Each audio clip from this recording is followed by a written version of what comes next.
See the schedule OS. Schedule OS means schedule other sources of income.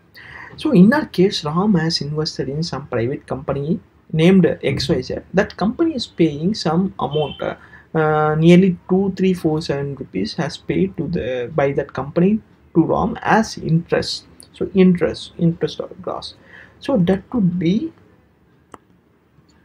shown in Form 26A. So here 194A section, under section 194A, that XYZ company has paid 23475 rupees to Ram, and then the company has paid 23 and the company has deducted 2348 rupees from that amount 23475 and paid that amount to the government as TDS.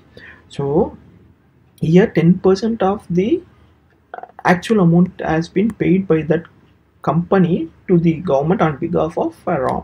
So what we need to do is we need to fill that the actual amount, that is 23475, in interest or gross column, and then we need to, while we are filling the TDS form, we need to claim the 2348 means that has been already paid by the that company to the government on behalf of Ram. If suppose if this 23475 is completely taxable, so the tax rate would be based on the income tax slab rate. If suppose if you fall under 10% slab, then you need to pay 10% of 23475.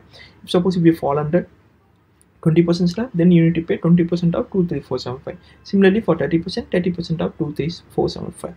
In our case 2348, which means 10% of 23475 is has been already paid by that company on behalf of Ram.